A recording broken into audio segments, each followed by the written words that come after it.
Bien le bonjour les amis, c'est Sendo, j'espère que vous allez bien. L'on se retrouve aujourd'hui pour un nouvel épisode de Relive de Classics qui sera consacré à un combat sans image, pour le coup, vraiment sans image. Donc ça va juste être moi qui vais parler pendant 30 minutes du combat. Mais c'est un combat dont j'avais vraiment envie de vous parler. C'est deux boxeurs que j'aime beaucoup. C'est une période que j'adore et c'est une rivalité, on va en parler, mais qui est pour moi la plus grande rivalité de l'histoire de la boxe. Et du coup, là, ce combat-là entre Jack Britton et Ted Kid Lewis, le deuxième combat de leur très longue rivalité, bien, c'est aujourd'hui qu'on va t'en parler. Donc, ce combat se déroule le 31 août 1915. Jack Britton, j'ignore exactement comment il est perçu à l'époque par le grand public, mais a posteriori, donc plus d'un siècle plus tard, je pense qu'on peut dire qu'à ce moment-là, c'est un véritable phénomène. Il vient d'être sacré champion des welterweight, littéralement 2 mois avant, en juin 1915, face au très, très bon Mike, Glover, avec qui il entretenait une rivalité depuis un bon moment, ouais, depuis un bon moment auparavant, et je crois même qu'il le recombattra une ou 2 fois par la suite, même si c'est des combats un peu plus anecdotiques. À ce moment-là, en 1915, donc il a 29 ans et il a déjà, heu, quasiment, enfin ouais, 150 plus de 150 combats à son actif, 108 victoires, 20 défaites, 23 matchs nuls.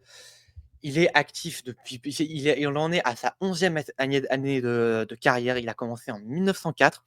Son début de carrière, c'est un peu les débuts de carrière très classiques, des boxeurs de cette époque. Il va beaucoup combattre, énormément combattre sur ses premières années de carrière. Il va très vite, il rencontrera, 1 ou 2 adversaires qui sont, plutôt intéressants. On peut noter qu'il perdra face à Leo Hook, dans son tout début de carrière. Leo Hook, c'est pas une légende à proprement parler, mais c'est un gars qui animera les divisions, surtout middleweight à la fin des années 1910. Mais donc très vite, il obtient quelques combats face à des gars expérimentés, face à de bons gars de l'époque, et il progresse année après année, combat après combat, petit à petit, vraiment step by step, hein. C'est pas une période où il suffisait d'avoir 7 combats pour avoir un title shot. Voilà, c'est à peu près à partir, alors je revois un petit peu son palmarès pour être sûr de pas dire de conneries. Ouais, non, effectivement, c'est à peu près à partir de 1913, dans ces eaux-là, qu'il commence à vraiment prendre petit à petit, enfin de plus en plus en ampleur et au niveau mondial. Il aura de cou enfin sa carrière sera marquée par de très grandes et très longues rivalités face à Kid Graves, par exemple, face à Mike Glover, que j'ai déjà évoqué, face à qui il prendra la ceinture, face à l'excellentissime Soldier Bartfield, qui aura été, pas un pionnier, mais vraiment un gars super solide, un très, très enfin oui, ouais, un gars super solide des divisions welterweight et middleweight, de l'époque. Et peu avant sa prise de titre, il sera opposé pour la première fois, à un certain boxeur britannique. Ce sera le 26 mars 1915, un certain Ted Kid Lewis. Premier combat que Britton remportera à la décision. Alors, comme beaucoup de boxeurs de l'époque, sa carrière sera marquée par de très nombreuses newspaper decisions. Et voilà, ce premier combat face à Ted Lewis sera une newspaper decision, et quelques combats après, 3 victoires, plus tard pour être précis, il obtient son title shot face à Mike Glover, le remporte par décision, et pour sa première défense de titre et le premier combat depuis sa prise de titre, il est opposé à un jeune Ted Kid Lewis. Oh, alors qu'on est rejoint par Dylan. Salut Dylan, comment ça va? Salut. Ouais, et donc peut-être qu'il est Whisky à ce moment-là a lui aussi déjà un gros palmarès. Il a lui aussi environ 150 combats à son actif, alors qu'il est encore plus jeune que Britton. Il n'a que 20, enfin il est nettement plus jeune que Britton. Il a 21 ans au moment des faits et il a déjà 150 combats à son actif. C'est quand même, ouais, c'est vraiment fou.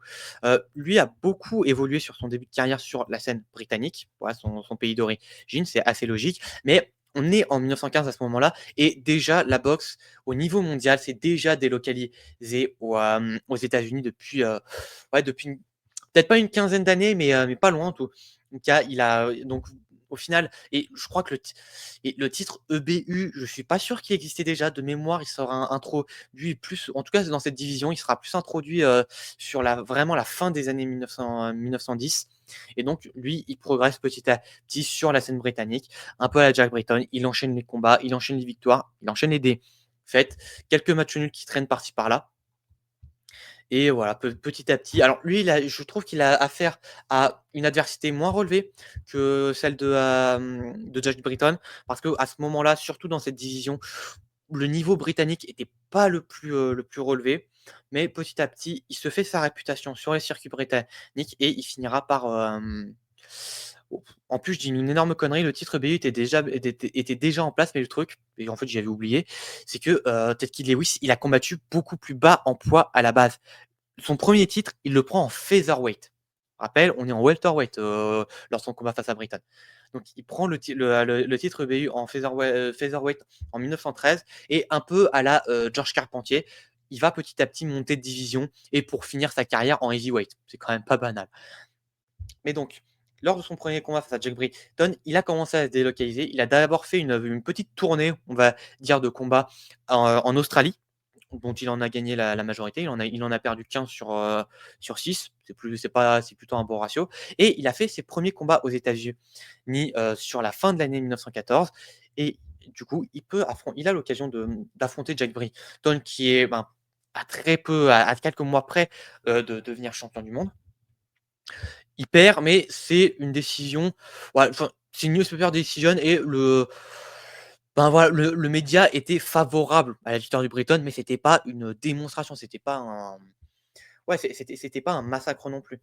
Et du coup, il réussira à obtenir son title shot en continuant à combattre aux États-Unis. Il battra Kid Graves et McGlover, qui étaient les 2 grands rivaux à ce moment-là de Jack Britton. Et donc, ce soir d'août 1915, ils ont l'occasion de remettre les gants pour la seconde fois et ce combat-là livrera un combat de légende. Ah, c'était 2 styles assez opposés, des transcriptions qui en ont été faits. D'un côté, on avait vraiment un Ted Kid Lewis qui, lui, était vraiment un besogneux, un hargneux, qui, qui reposait beaucoup son style sur sa condition physique et son physique, ce qui est d'autant plus paradoxal vu du fait que c'était un petit welterweight. Donc c'était beaucoup au volume de coups, à la hargne, qui va chercher, qui va aller vraiment chercher son buff. Et de l'autre côté, on avait un Jack Britton qui avait vraiment une approche vraiment différente de la boxe de l'époque, là où beaucoup étaient un peu dans la philosophie de Ted Kid Lewis, même aux États-Unis. Britton, lui, apparemment, il aurait abordé un style plus scientifique, plus posé, plus technicien, un peu à la Tommy Gibbons dans ces années-là, aux frères Gibbons d'ailleurs de façon générale, un peu à la Joe Gans pour prendre un exemple lightweight de la décennie précédente. Ouais, et même je sais pas si on peut dire que c'était son surnom, mais en tout cas, il était désigné par les médias comme a boxing marvel, donc une merveille de la boxe. Donc, alors, bien sûr, aujourd'hui, je pense que ce serait très différent si on avait un style comme celui de Britton, mais mais pour l'époque, c'était vraiment le genre de boxeur très, très, très technique, bien supérieur sur le plan tactico-technique que les autres, bien plus gestionnaire, d'autant qu'à cette époque, il avait déjà une immense expérience. Et en fait, sur ce deuxième combat, Lewis apparemment subira plutôt euh, un premier round cauchemardesque. Les médias, les médias diront carrément qu'il s'est fait terrasser sur le premier round. Alors, est-ce que ça veut dire qu'il a été envoyé au sol ou pas? Je sais pas, mais en tout cas, le premier round est absolument terrible pour Ted Kid Lewis qui subit qui subit la boxe très moderne pour l'époque de Jack Britton, sauf que voilà, Ted Kid Lewis, il lâche pas son pain, il continue, il passe il passe au second round. J'ai oublié de le notifier. Apparemment, ce combat-là, Ted Kid Lewis aurait été pesé à 135 livres, donc c'est quand même nettement plus bas que la limite des welterweight. Et Jack Britton, lui, aurait refusé de faire la pesée. C'est vraiment qu'à cette époque que tu pouvais te permettre de faire ça, mais apparemment, il aurait refusé de faire la pesée. Et en fait, le poids qui est affiché sur BoxRec, qui est de 144 livres, aurait été estimé par les officiels à l'œil. Bon, Ah non, j'ai pas envie, faites-moi pas chier les mecs, quoi. c'est complètement ça. Et d'ailleurs, pour l'anecdote, au combat suivant entre les deux, c'est Lewis qui refusera de faire de prendre la pesée, et lui sera pesé, enfin sera estimé, ouais, sera estimé aux alentours des 147 livres aussi. Mais voilà, c'était pour la petite anecdote. Et donc, après un premier round cauchemardesque pour Lewis, il se reprend. Voilà, il se reprend petit à petit, round par round. Il développe sa boxe, il développe son agressivité, petit à petit, il suffoque de plus en plus Jack Britton, voilà, qui, ben, certes, a déjà une énorme expérience, mais a peut-être pas rencontré un gars aussi résistant mentalement que Ted Kid Lewis ce soir-là d'août 95. Un Ted Kid Lewis qui est là pour arracher des têtes, qui est là pour devenir champion du monde, quitte à laisser sa vie sur le ring. Et round après round, minute après minute, coup après coup, Ted Kid Lewis prend petit l'avantage jusqu'à un 11e round apparemment apocalyptique, et où un Ted Kid Lewis réussira à envoyer Jack Britton au sol. Britton se relèvera, finira le combat, mais la fin du combat sera vraisemblablement vraiment à l'avantage de Ted Kid Lewis, ce qui fera que, au terme des 12 rounds qui aura duré le combat, Ted Kid Lewis sera désigné vainqueur par l'arbitre. C'était une PTS, une décision de l'arbitre. Et du coup, Ted Kid Lewis deviendra pour la première fois champion du monde. Ce sera aussi le premier Britannique à devenir champion aux États-Unis. Ouais, il y avait déjà eu quelques champions britanniques, mais c'était des combats qui s'étaient disputés en Grande-Bretagne, et c'était sur la fin du 19e siècle. Dans le 20e siècle, qui quelque part venait de débuter à ce moment-là, mais qui avait déjà une grosse décennie, une décennie et demie d'entamée, il n'y avait pas eu un seul champion britannique il n'y avait pas un seul boxeur britannique qui avait réussi à devenir champion du monde aux États-Unis. Ted Kid Lewis, c'est le premier. Et il fait tomber Jack Britton, qui était à ce moment-là sur un énorme momentum. Mais c'était loin d'être la fin de l'histoire, parce que les deux, à ce moment-là, se détestaient, mais vraiment, ils se détestaient, ils se haïssaient au plus haut point. Avant le combat, ils s'étaient menacés, ils s'étaient mutuellement menacés, mais vraiment menacés, genre menace de mort, etc. L'un envers l'autre. Ils avaient même refusé de se serrer la main avant le combat. Donc vraiment, la haine était tenace, et ça allait certainement pas ils allaient certainement pas se laisser sur sur ce second combat. Leur rivalité continuera longtemps après. Bon, manifestement, selon les spécialistes de l'époque, aucun de leurs combats suivants n'arrivera à égaler ce second combat. Ils se retrouveront très peu de temps après, littéralement le mois suivant, et même pas un mois et 2 semaines après. Non, non, non, ils se retrouveront 28 jours plus tard. Ils se rencontrent, enfin, ce second combat a lieu le 31 août. Voilà, le 31 août. Leur combat suivant, le 28 septembre. Rendez-vous compte à quel point ils enchaînaient les combats. Et après, le genre de combat qu'aujourd'hui, ils prendraient au minimum 10 mois pour s'en remettre. C'est dire à quel point les gars à l'époque, c'était des gladiateurs. Et donc, le second combat, j'ai déjà donné la petite anecdote sur le Lewis qui refuse de faire la pesée. Ouais, en fait, d'une part, il a été estimé à peu près que son poids était à peu près par là, et surtout, il avait assuré qu'il était en dessous des 147 livres. Bon, sacré laxisme quand même du côté de la commission athlétique, des commissions athlétiques qui étaient encore récentes au moment des faits. Mais voilà. Et du coup, il remporte ce second combat, moins fameux que le précédent. Et d'ailleurs, sur le reste des combats, j'avoue que j'ai pas réussi à trouver énormément d'informations, excepté le vainqueur. Et du coup, On n'a vraiment aucune image. en tout cas, pas d'images filmées. Il y a quelques photos, mais ça reste encore assez, ça reste assez rare quand même.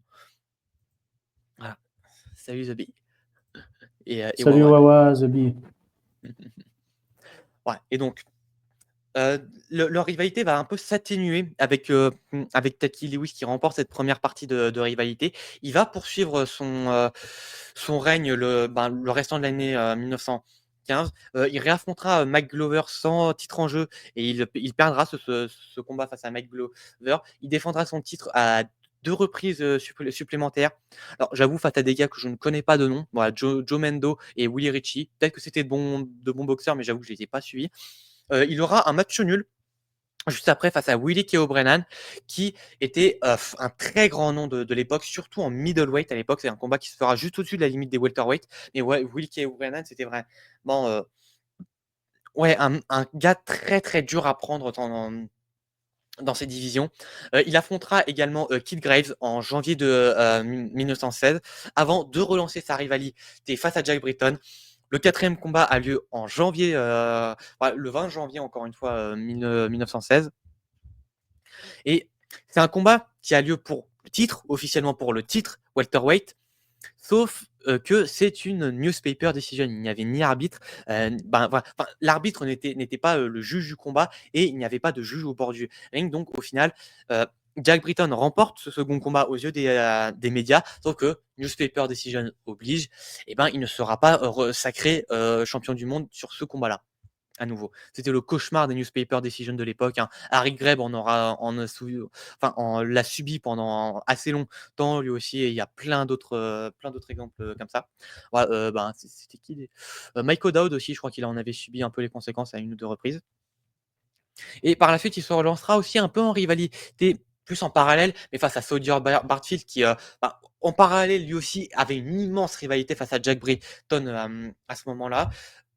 Voilà, donc Tati Lewis et Jack Britton se rencontreront pour la 5e fois, encore une fois, moins d'un mois plus tard, le 15 février 1916. Leur précédent combat étant le 20 janvier. Bordel de merde, ça me fume à chaque fois que je vois ce genre de dinguerie. Et en fait, à cette période-là, il enchaînera les défaites. Toujours pas de newspaper decision lui permettant de conserver son titre, mais ce sera un peu compliqué, mais il va se reprendre sur une autre partie avant son 6e combat face à Britton, il se remettra un peu en jambes, il redéfendra son titre cette fois, mais vraiment pour de vrai, avec une vraie victoire par décision de l'arbitre.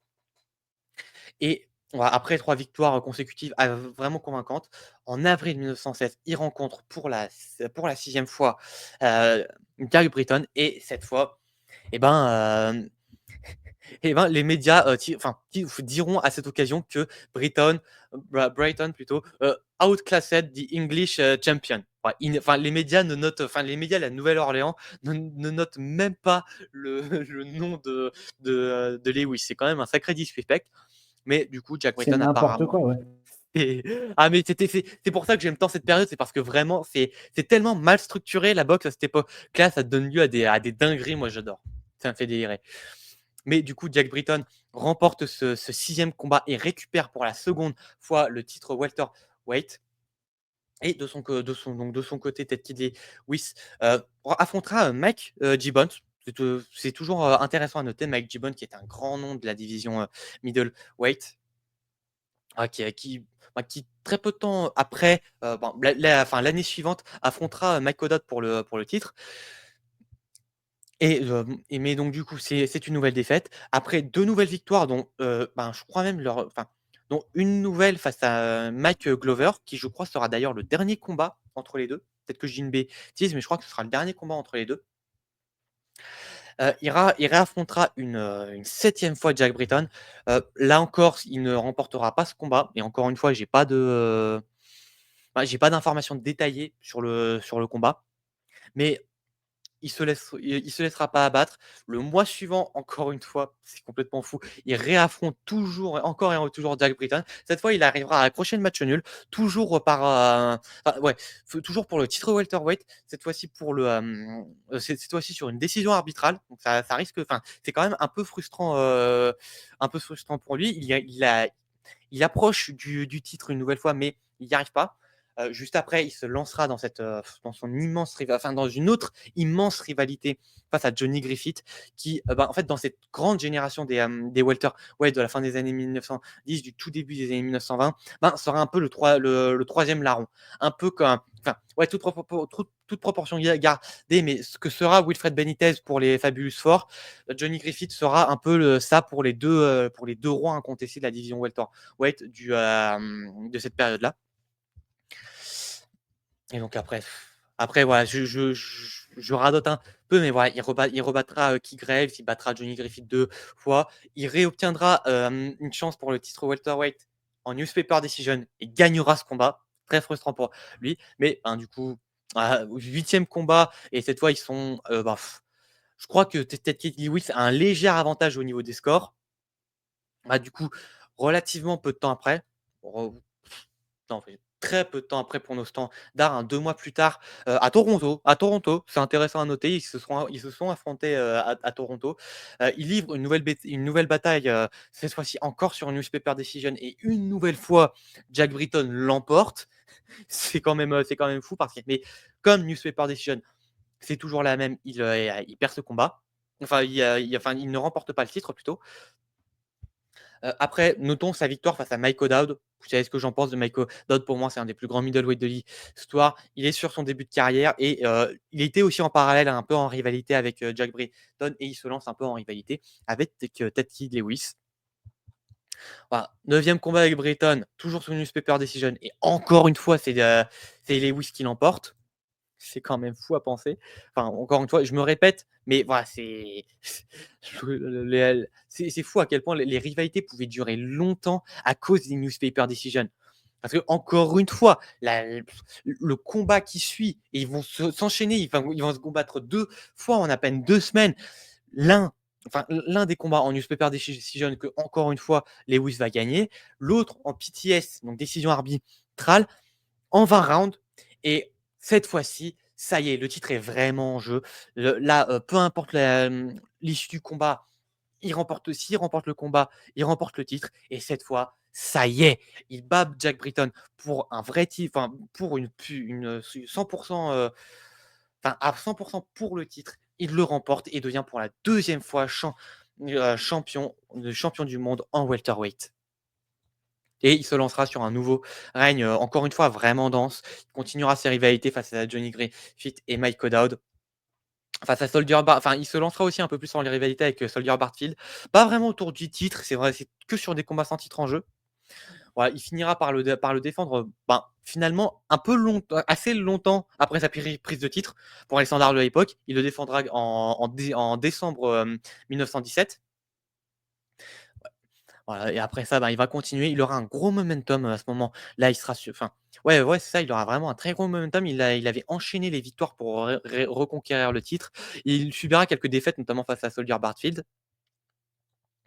et avant qu'il, et il mettra un peu en pause sa rivalité avec Jack Britton. Et cette fois-ci, les rôles sont un peu inversés par rapport à leur deuxième partie de rivalité où Lewis dominera, Britton, mais n'aura jamais le titre en jeu. Ça se retournera, du côté de Jack Britton. 1918, mars 1918, le premier combat de l'année pour eux. Jack Britton l'emporte sur newspaper decision. Le second combat, ouais, deux mois après, à peine, match nul, toujours sur newspaper decision. Donc du coup, du coup, Lewis continue son règne. Voilà. Mai, juin, ils se rencontrent 2 nouvelles fois, cette fois-ci en titre en jeu, des combats en 6 rounds. Une victoire pour Lewis, une victoire pour, Britton. Ouais, notons aussi qu'il défend son titre face à Johnny Griffith en juillet de 1918. Il affrontera également, là aussi pour le titre et paradoxalement en 8 rounds, c'est quand même drôle que même les combats pour le titre, la durée était très aléatoire, mais il combattra Benny Leonard, légende des lightweight, un des plus grands lightweight de l'histoire, si c'est pas le plus grand. Et ici, ce combat se terminera en match nul, toujours en super decision. Voilà. Et enfin, ce sera un peu le début de la fin de leur rivalité, enfin de la rivalité Ted Lewis contre Jack Britton. Le 17 mars 1919, le titre est complètement en jeu. Cette fois, le combat est organisé sous le régime PTS. Combat en 12 rounds. Sauf que cette fois, Jack Britton n'aura pas besoin des 12 rounds pour remporter la ceinture. Et cette fois, il éclate, détruit Ted Lewis. Il envoie deux. Alors, le début de combat est vraiment à son avantage, mais pas forcément extrêmement décisif. 6e round, 3 knockdowns. 3 knockdowns. Ted Lewis va 3 fois au sol dans ce combat-là. Il se relève, il tient 2 rounds de plus, mais il retournera 2 fois au sol au round 9 et l'arbitre décidera, d'arrêter le combat et Jack Britton remportera pour la 3e fois de sa carrière ce titre mondial des welterweights et très grosse défaite pour Ted Kid Lewis. Après ça, ils se rencontreront encore, 2 fois, recensés. Ouais, ils se rencontreront encore 2 fois recensés. La première 4 mois plus tard, en juillet 1919, en 8 rounds, combat assez anecdotique dans la carrière des 2. Voilà, Jack Britton qui l'emportera sans trop de difficultés en 8 rounds. Il affrontera, et juste après ça, il affrontera Mike O'Dowd en middleweight pour le titre middleweight. Il perdra, mais c'est quand même, à noter, c'est quand même une des grosses victoires de Mike O'Dowd dans ce règne, dans l'immense règne de O'Dowd en middleweight. Et après ça, il retournera un peu en Grande-Bretagne et en Europe de façon générale pour un peu retourner un peu aux sources. Ouais, il affrontera beaucoup des boxeurs welterweight de l'époque. Il deviendra champion du British Board of Control, donc ouais, champion de Grande-Bretagne. Il deviendra champion d'Europe et du Commonwealth en 1920. Il connaîtra une nouvelle défaite face à Mike O'Dowd en 1920 là aussi, avant d'obtenir son dernier combat le 7 février 1921, toujours face à Jack Britton, sa dernière chance pour le titre. Et 6 ans après le début de leur rivalité, cette fois-ci, c'est la dernière. Dans un sens, celui qui gagne ce combat-là gagne définitivement la rivalité. L'occasion pour Ted Lewis d'égaler Jack Britton et devenir 3 fois champion welterweight. Sauf que cette fois, la marche sera trop haute face à un Jack Britton qui était possiblement à son prime, qui sera dans son règne, qui est dans son règne, qui, dans ce règne welterweight, enchaînera les grandes victoires, les grandes rivalités et s'établira vraiment comme le plus grand welterweight de l'histoire selon moi. Et cette fois, la marche sera beaucoup trop haute pour Ted Kid Lewis qui perdra ce dernier combat par décision unanime cette fois-ci. Vraiment décision unanime. Il y avait, je pense que c'était le régime, l'arbitre qui donne un jugement et 2 juges au bord du ring. Et cette fois-ci, les trois protagonistes désigneront Jack Britton vainqueur sans trop de contestation possible. Et voilà, ce sera la fin de leur rivalité. Leurs chemins se sépareront pour de bon. De son côté, Ted Kid Lewis continuera de monter de division. Il se stagnera beaucoup plus en middleweight et tentera même plusieurs montées en light heavyweight. C'est quand même assez fou. Mais jusqu'au point où il affrontera le légendaire Georges Carpentier, qui sortait de sa défaite face à Jack Dempsey. Donc quelque part, il y avait peut-être une petite chance pour Lewis de pourquoi pas remporter le combat. Sauf que Georges Carpentier, ça reste Georges Carpentier, ça reste un vrai light heavyweight, même si lui aussi descend de très très bas. Lui aussi descend vient des flyweight à la base quand même. C'est vraiment pas banal. Il vient d'encore plus bas que Lewis. Sauf que Georges Carpentier est établi depuis bien plus longtemps en light heavyweight. Il est champion à light heavyweight depuis un bon moment. Et du coup, il fera qu'une bouchée de Ted Kid Lewis, qui a au premier round, claque, emballé ses pesées. Et la fin de carrière de Lewis sera au final vraiment, vraiment très honorable. Il deviendra champion d'Europe en middleweight. Il le défendra à 1 ou 2 reprises. Il continuera de combattre et sera vraiment il combattra beaucoup sur les pays européens et contribuera quand même pas mal à légitimer toute une génération. Ouais, toutes ces générations de boxeurs européens dans ces divisions-là. Il redeviendra champion d'Europe en welterweight en 1924, c'est quand même à noter. Et le dernier la dernière belle partie de carrière de Lewis que je noterais, ce serait son très beau duel quand même face à Tommy Milligan. Tommy Milligan qui finira par obtenir son title shot face au légendaire Mickey Walker. Il perdra, mais en donnant un bon combat à Mickey Walker, même si il se prendra un sale KO, ouais, mais ça, je vous en ai déjà parlé. Et après ça, ouais, Lewis continuera de combattre, mais n'aura plus vraiment de moments vraiment marquants à proprement parler. Il n'aura plus de grandes victoires et même de grandes défaites. Même s'il affrontera Maxi Rosenblum, je ne pense pas qu'on puisse qualifier ça de vraies grandes défaites. Et ouais, Tac. Et de son côté, ben, Jack Britton, comme je l'ai dit, dans son troisième règne de 1919, il écrira l'histoire de la division en enchaînant 13 défenses de titre qui, avec ses 5 premières, enfin, avec 5 défenses de son second règne, scellera le record de la division avec un total cumulé de 18 défenses de titre, ce qui ne sera qu'égalé par Henry Armstrong quelques années plus tard. Alors aussi, il y aura beaucoup de matchs nuls dans ce règne, mais il y aura aussi quelques grandes victoires face à Jock Malone. Je vous en ai parlé dans la vidéo Mikey Walker. Il aura encore une fois une immense rivalité face à Johnny Griffith. Il battra Mike O'Dowd aussi dans ce règne, son titre en jeu, mais c'est quand même à noter. Voilà, et globalement, il dominera il dominera la division dans les 3 années suivantes. Encore une fois, comme les standards de l'époque, il combattra un nombre de fois indécente pour nos standards actuels. Il battra beaucoup de monde. Il battra Marcel Thomas qui était attends, je vais vérifier, ouais, un très, très bon, welterweight, français de l'époque. Il combattra Lou Bogash qui était aussi, je vous en ai aussi un peu parlé dans la discussion Mikey Walker, qui deviendra un vainqueur de Mikey Walker. Il aura là encore un gros duel face à Dave Shade. Au final, ce sera 2 matchs nuls, mais le deuxième combat a été reconnu par les médias comme, les médias diront que Britton aurait mérité la décision face à Dave Shade dans leur second combat.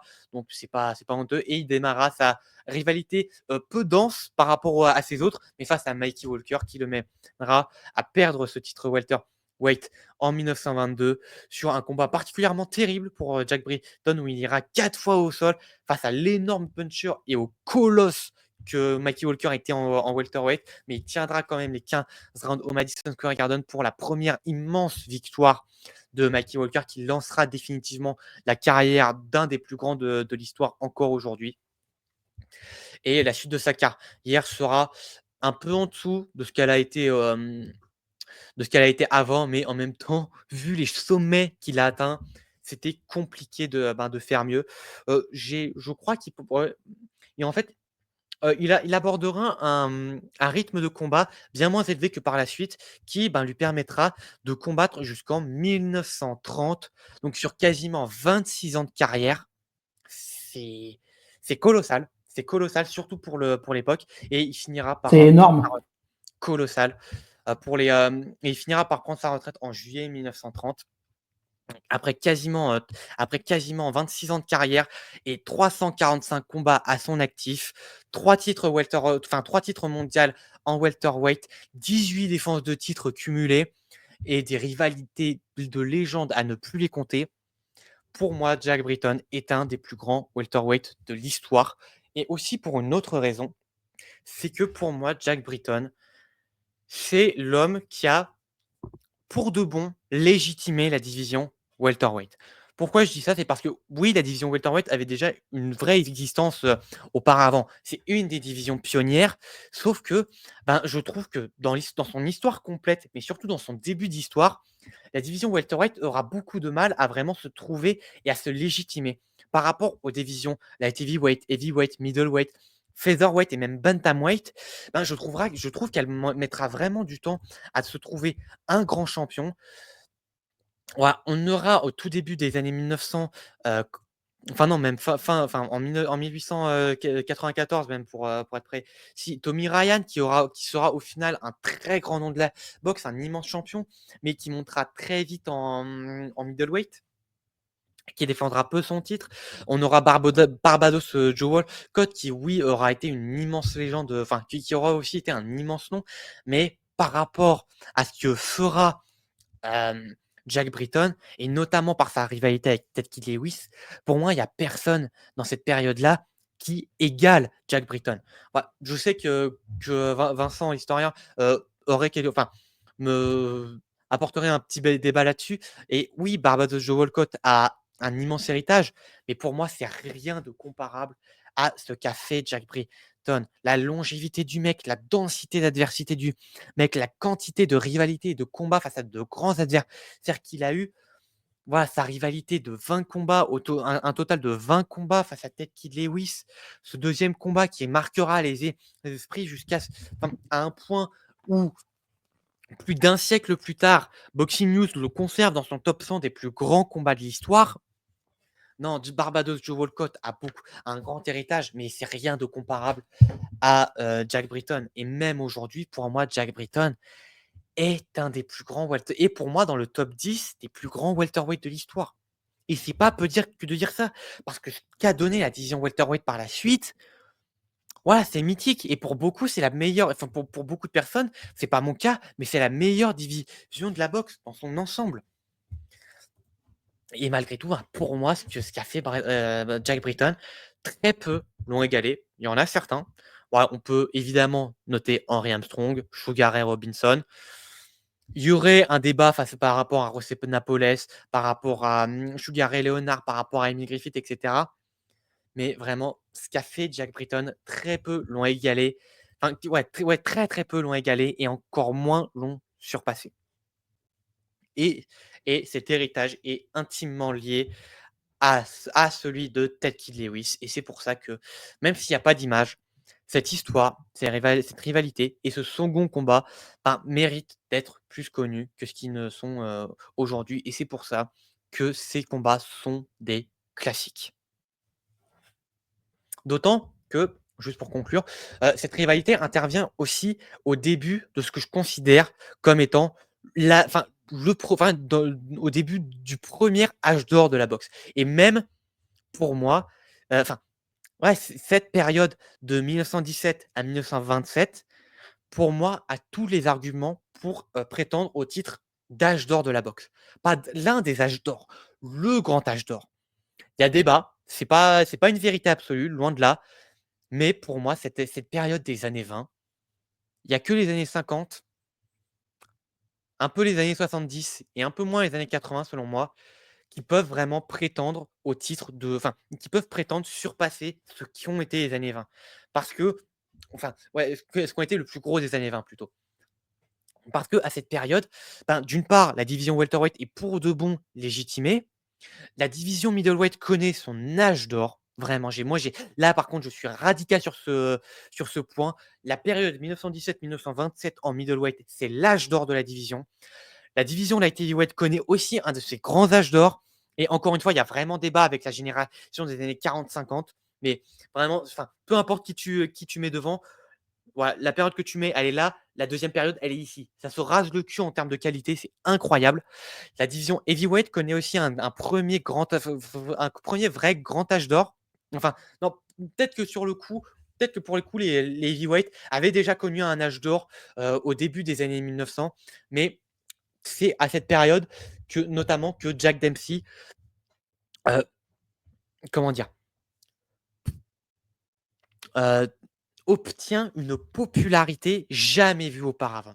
Jack Dempsey, c'est la première méga star mondiale de l'histoire de la boxe, notamment aux États-Unis. C'est avec lui que que les premiers combats avec 1 million, où les premières bourses à 1 million de dollars cumulés seront distribuées. C'est avec lui qu'on a l'un des meilleurs règnes de l'histoire de la division heavyweight. C'est avec lui que la boxe prend une toute autre ampleur médiatique. Et c'est en partie avec lui et avec tout le reste de cette génération. Dans toutes les divisions, j'ai pas parlé des lightweight, j'ai pas parlé des featherweight, j'ai pas parlé des flyweight, mais c'est aussi des périodes d'âge d'or pour ces divisions. Et c'est cette période-là qui fait de la boxe le sport mondial. Et elle obtient le statut du sport mondial à partir de cette période-là. Elle le conservera pendant des décennies, pendant les décennies qui suivent. Et c'est aussi pour ça que cette rivalité est aussi importante. C'est parce elle s'inclut dans un moment qui est essentiel pour l'histoire de la boxe. Et c'est aussi par cette période-là que la boxe est vraiment légitimée et que voilà, c'est la période qui structure la boxe vraiment. Et c'est aussi à partir de là le système mis en place, le système des juges sera mis en place, qu'il commencera à y avoir que le système des rounds de championnat du monde seront un peu mieux structurés. C'est à partir de là qu'interviendront les premiers 15 rounds aussi. Enfin, les premiers championnats du monde en 15 rounds. C'est à cette période-là que émergera, que naîtra la NYSAC et la NBA qui deviendra la WNBA par la suite, mais qui deviendront qui deviendront les fédérations de la boxe dans les décennies suivantes. Voilà, cette période est essentielle à l'histoire de la boxe. Et en welterweight, cette période se traduit par cette rivalité. Voilà. J'ai beaucoup radoté sur la fin, mais voilà, c'est bon, j'ai terminé mon exposé. Je te remercie et je remercie toutes les personnes qui sont actives par rapport à ça, de nous faire vraiment découvrir, parce qu'on n'a pas forcément l'occasion tous les jours de découvrir ces anciens combattants et ces anciennes heures de gloire qui ont fait le truc, quoi. Donc voilà, merci à toi, merci à d'autres. Voilà, je n'ai pas forcément de nom en tête. Si, peut-être un petit peu. On a Antoine, on a Vincent qui m'a transmis cette passion pour ces périodes-là. Hein. C'est Vincent, même les vidéos du Cap aussi de temps en temps. Donc voilà, merci à vous de faire le boulot. Merci encore.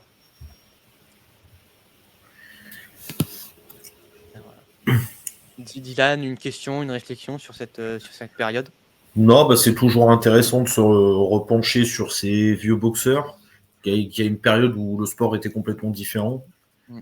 C'est toujours intéressant. Moi, j'aime toujours aller sur BoxRec parce que tu as toujours des anecdotes de ouf dans ces années-là, en fait. Et c'est aussi... je me faisais cette réflexion quand je regardais le palmarès des deux.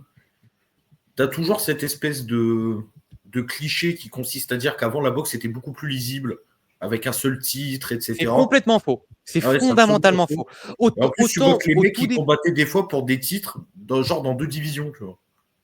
Effectivement. Genre quand il affronte Carpentier, Lewis, t'as le titre mondial mi-lourd et le BU poids lourd. Effectivement, mais c'est un bordel sans nom. Et c'est vraiment qu'à partir des années 30 que vraiment ce sera pleinement structuré, que cette période de... voilà, j'ai pas le bon terme en tête, mais voilà, c'est vraiment cette période des années 20 qui permettra de vraiment structurer, de poser définitivement les fondations de la boxe. Et c'est à partir des années 30 que les murs commenceront d'être posés, que la charpente commencera à être posée. Et c'est pour ça que les années 40 et surtout les années 50 seront une période d'âge d'or, mais incomparable. Et franchement, je pense que les années 50, il n'y a aucun sport qui peut prétendre avoir un âge d'or comparable à ce qu'a été la boxe dans les années 50. Mais le cliché de avant la boxe était plus lisible, ça a été rapidement le cas au tout début de l'histoire de la boxe, sur les années 1900 grosso modo, les années 1890, 1900. Mais dès 1910, ça commence à partir en couille, mais sévère. Les années 20, c'est quand même une belle période de chaos. Et c'est encore une fois à partir des années 30 que ça continue, petit à petit, ça se resserrera, ça se structurera principalement autour de la NBA et de la NYSAC, mais notamment le titre de champion du monde, le titre de lineal champion. Il y a un truc qui est complètement faux à partir de là, et qu'en fait, on ne comprend pas aujourd'hui, c'est que le titre de lineal champion, ce n'était pas une fédération, ce n'était pas une institution, c'était un titre décerné par les médias. Aujourd'hui, ce qui se rapproche le plus du titre lineal champ, c'est le titre Ring Magazine. C'est ça et pas un autre. La WBC, la WBA n'ont rien à... Enfin, voilà, l'IBF, etc., n'ont rien de comparable à ce qu'était le Lineal Championship.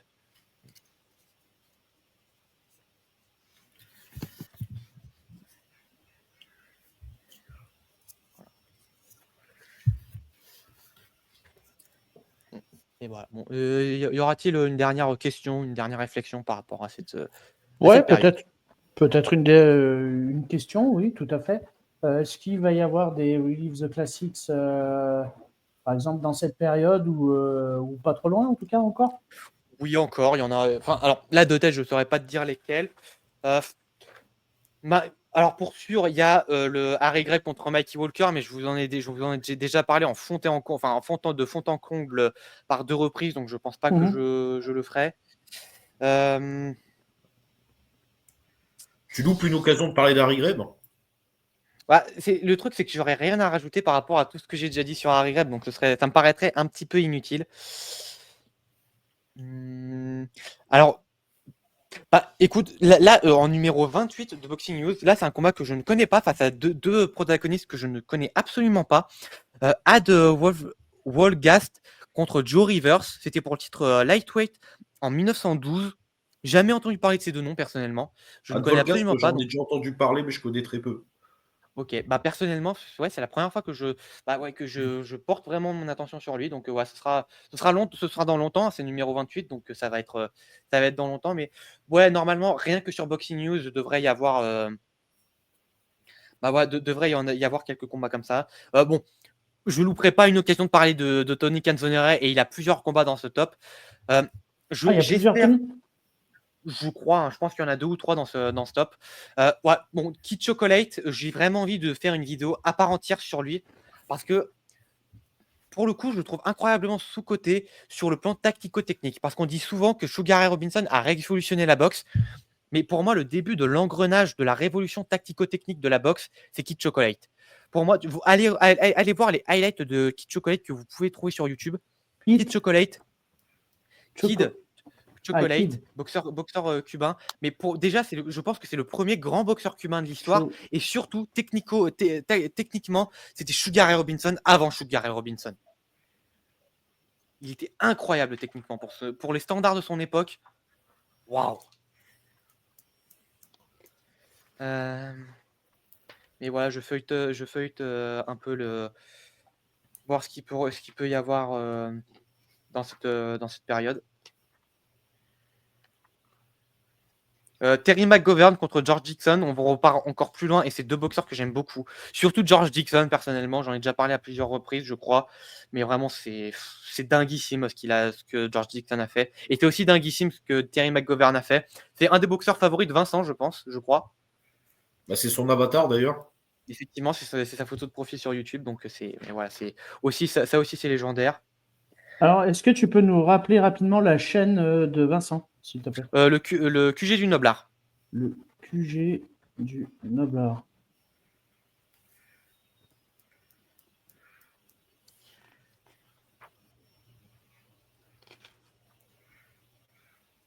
C'est ça, c'est la chaîne où ils sont deux, tu disais la dernière fois, c'est ça? Tout à fait.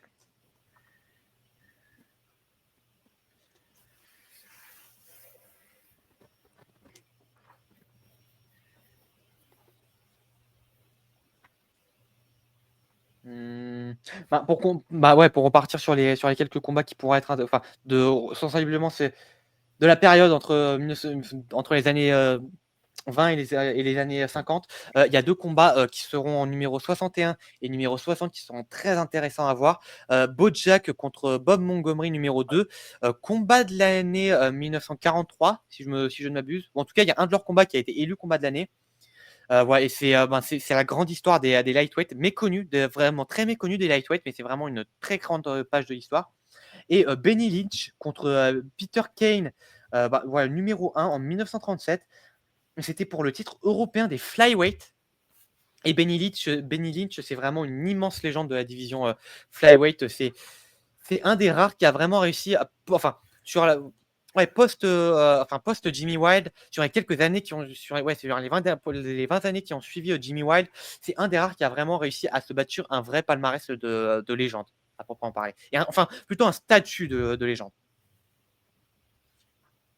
Voilà, aussi, alors plus années 60, mais on aura l'occasion de parler d'un Français, on aura plusieurs occasions de parler de Français, mais on aura l'occasion de parler d'un Français que j'aime particulièrement, c'est Alphonse Alini, qui a plusieurs immenses combats dans la division bantamweight de la fin des années 50 et qui est injustement, cette période-là des années, des bantamweight, elle est injustement sous-cotée alors qu'elle était absolument dingue.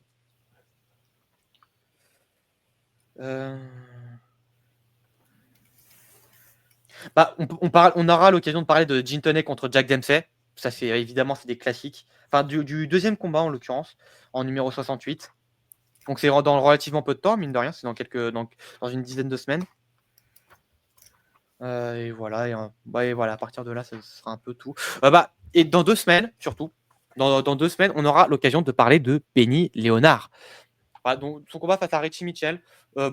Bon, personnellement, je ne me suis pas encore renseigné sur ce combat-là, donc il faudra que je taffe. Mais voilà, Benny Léonard, c'est un indispensable. Et Le sorcier du ghetto. Exactement. Et je le profite juste pour annoncer que les 2 autres prochains Rive de classiques seront aussi des formats voilà, qui seront des formats non commentaires. Ce seront vraiment des formats où c'est moi qui parle et enfin en fait je parle pendant une demi-heure et je déblatère sur ce combat. En fait, le combat qui va suivre, le combat de la semaine prochaine, c'est pas parce qu'il n'y a pas d'image, mais le truc c'est que les images sont absolument dégueulasses et que ça va pas du tout être agréable à commenter. Enfin, je pense pas que ce serait très agréable à commenter. Donc, je vais regarder le combat. Enfin, je vais regarder le combat complet sur YouTube et je ferai un peu enfin toute la partie. Enfin, ouais, je parlerai du combat de fond en comble et en même temps, pour le coup, je mettrai des images sur ce combat. Et d'autant que là, Non, ça mais va être super intéressant. parce qu'il y a pas de vidéo, il y a des vidéos sur celui-là, Si, sur le prochain. sur celui-là, il y a des vidéos, mais les images sont immondes. Et je pense pas que ce serait très agréable à commenter. Donc, ça sera plutôt ça, mais je mettrai des images en tout. Et surtout, celui-là, ça m'a surpris. Parce que c'est une période de la division Light Heavyweight que je pensais plutôt bien connaître. Et en fait, je m'y suis intéressé là, il y a une semaine ou 2 semaines quand j'ai vu qu'il y aurait ce combat. Et en fait, je me suis rendu compte que c'est vraiment une période que je ne connaissais pas et que c'était assez injuste parce que, waouh, l'un des protagonistes, c'est une légende de la division Light Heavyweight. Et je ne le connaissais pas avant, voilà, avant il y a 2 semaines. Donc ça veut vraiment. Ça me fait encore plus rendre compte à quel point la boxe, c'est un sport d'une densité incomparable. Et c'est pour ça que, au-delà de la pratique pugilistique, la boxe est le plus grand sport voilà, du monde parce que la culture de ce sport, il n'y a aucun sport qui l'égale. Ni le foot, ni le foot américain, ni le basket, ni le MMA, ni l'athlétisme, ni rien ne surpasse la culture de la boxe. Et ça, j'en suis convaincu et ça, je le défendrai jusqu'à la fin de mes jours. Et bref. Oui, parce que tu es un pro boxeur. Oui, bien sûr, mais il faut aussi regarder les faits, quoi. Cite-moi un sport dont tu peux ressortir des légendes, et vraiment des légendes du sport, des gars qui ont impacté le sport et même la culture, ne serait-ce qu'américaine de l'époque. Cite-moi un joueur de foot qui a eu un tel impact dans les années 1900. Dans les années 70, c'est facile. Et dans les années 50-60, c'est possible pour les vrais historiens. Mais dans les années 1900, je ne crois pas qu'il y ait vraiment un sportif, qu'il y ait vraiment des sportifs de plusieurs disciplines qui ont marqué leur sport autant que les boxeurs ont marqué l'histoire de leur sport. Alors, j'y connais rien dans ce sport, mais aux États-Unis, le baseball, il faudrait voir quand même. Le baseball aussi, mais je crois que c'est plus à partir des années 30 que ça commence vraiment à Mais prendre. c'est une culture qu'on n'a pas en Europe, mais le baseball, c'est un phénomène aux Effectivement. États-Unis. Ouais. Attention, Wawa, sinon on va parler du retour de Jade Cargill. Hein. Attention, Wawa. Ah putain, sacré retour de Cargill. J'ai kiffé ça. Hein. Ah, c'était bon ça. Hein. Ouais, et même moi qui n'aime pas du tout Jake Cargill, franchement, le retour il était incroyable. La brutalité, oh là là, c'est magnifique. Donc en fait, juste rapidement, c'est Naomi qui l'avait mis sur le carreau, quoi. Ça sort un peu de nulle part. Ça sort un peu de nulle part. Ils ont créé ça, quoi. Ils ont créé ça, ils ont raconté ça parce que à mon avis, Jake Cargill était blessé, qu'il fallait trouver qu'il fallait trouver une échappatoire. Bon, remarque, ça peut faire un bon match. Hein. À mon avis, la rivalité se poursuivra jusqu'à WrestleMania et ça peut donner un bon match. Parce que Naomi est une excellente catcheuse et je pense qu'elle peut largement rattraper le niveau technique J'ai vu rapidement Naya contre. Ouais, contre Stratton. Enfin, Non, contre Ea. Non, c'était l'année dernière. Alors, c'était quoi? C'était l'Elimination Chamber. C'était le main event de l'Elimination Chamber de l'année dernière. Ah, et je m'en souviens très bien. Ce que j'ai vu. Ouais. Ok, ouais. Mais l'Elimination Chamber de cette année, c'était un match par équipe entre Nia Jax et accompagné par Candice LeRae face à Tiffany Stratton et Trish Stratus. Ah bah, faut que je regarde. Un peu déçu, j'aurais préféré que ce soit un 1v1 Stratton. Ouais, un 1v1, j'aime bien. Ouais, mais c'est là pour donner un peu d'image à Stratus. Enfin, de redonner quelques matchs à Stratus. J'ai rien contre Stratus, j'aime beaucoup Stratus, mais ça commence à faire long, quoi. Donc la vidéo que j'ai vue, en fait, il faisait un mélange de l'année passée et de cette année, quoi. Ok. J'ai l'impression. Okay. Voilà. Mais les deux Chamber match étaient très cool. Le Kevin Owens contre Sami Zayn était un peu long à mon goût, mais c'était vraiment très très bon et la fin est assez géniale. Et franchement, le segment de fin, oh là là, il est légendaire. Il est déjà dans l'histoire. Bah, écoute, il faut que je voie ça. J'ai vu aussi un très joli jeu de rôle, une belle mise en scène de Bianca qui était enfermée, c'est ça? Oui, bah c'est le principe de l'Elimination Chamber. En fait, c'est un match à 6 catcheurs ou catcheuses. T'en as 4 qui sont enfermés dans des potes autour du ring. dans une cage. T'en as 2 qui commencent le match et toutes les, je sais plus, 2 minutes 30 ou 5 minutes, je sais plus. Je crois que c'est tout, non, je sais plus, c'est à vérifier. Mais voilà, enfin, une période donnée et à chaque fois, il y en a une qui rentre et le principe, c'est d'éliminer les 6, enfin les 5 autres adversaires pour remporter le match. Bon, Ok. par contre, la façon dont Belair sort du spot, la démarche qu'elle a, c'est cliché de ouf. Ah, ça, j'aime pas du tout. C'est vraiment cliché de ouf. C'est une poupée Barbie qui va. Ouais, c'est vraiment l'image d'une poupée Barbie. Oh, alors qu'on est rejoint par Gap. Salut Gap, comment ça va? Ah bah tiens, au moment où Et ça qui, et parle qui de. Ah bah, et Fina Stuck, voilà qui. Ça va? Salutations, Ah, ben, d'accord. ça va, on parle de catch, donc ça va. Et toi? Ah, ça va bien. Ouais, t'es venu pour parler de Jade et compagnie, c'est ça? Ouais, ben. Ouais, ça, c'est un beau retour de Jade. Je m'attendais qu'elle sorte sur Naomi, pas sur Liv. Puis, ouais. Je sais pas si elle était blessée ou c'est juste qu'elle était. À mon avis, D'après moi, c'était une blessure. Ça manque de temps. Il l'a entraîné parce que elle était pas très bonne dans le ring. Puis je pense qu'il faut lui laisser du temps. Oh, bah, D'accord. à mon avis, elle va devenir extraordinaire, celle-là. Hein.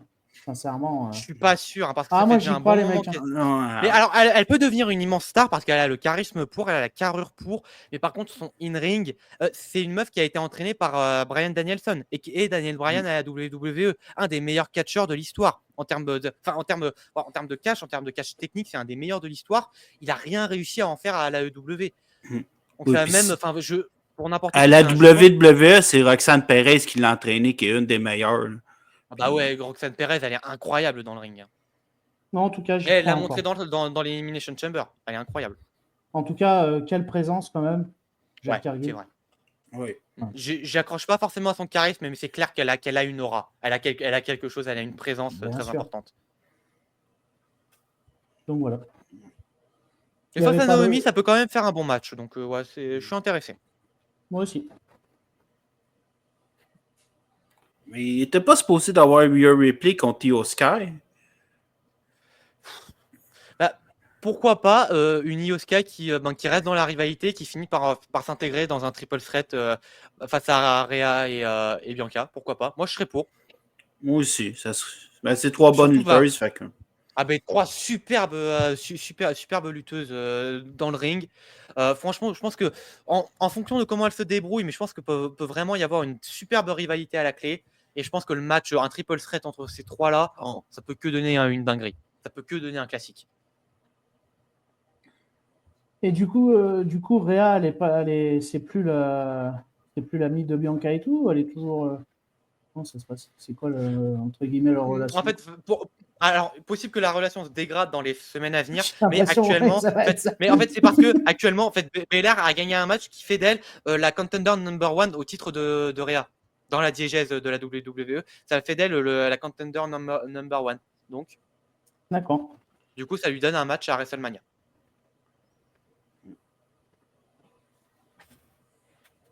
Avec, demain Monday Night Raw, enfin un nouveau match entre Rhea Ripley et Io Sky et cette fois-ci pour la première fois dans le roster principal. Ok. Ça finit en triple threat. Il va falloir qu'il y en ait une qui turn heel là, parce que c'est 3 faces. Ouais.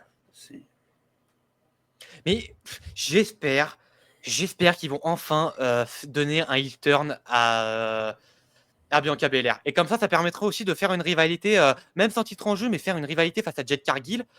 Et voilà, et surtout, moi je pense, et je maintiens, on en avait déjà parlé à plusieurs reprises, Bianca Belair, je trouve qu'elle fonctionnerait tellement mieux en heel qu'en face, parce que son attitude, pour moi, c'est vraiment une attitude de heel, pour moi. Je comprends pas pourquoi ils la maintiennent en face depuis tout ce temps. Ouais, je comprends pas non plus, mais elle est très populaire avant des couettes, là. Les petites filles achètent des couettes. Moi, ça m'insupporte. Ouais, carrément. Ouais. Ah, mais c'est comme Jey Uso, là. Il en vend des lunettes, puis il en vend de la merch. Là. C'est vrai. Mais autant Jey Uso, moi, je suis vraiment dans le train. J'adore le mouvement Yeet, enfin le Yeet movement, moi, il me fait kiffer. Mais autant Oh là là, Bianca Belair, sa manie avec sa couette de 15 mètres, ça m'insupporte au plus haut point.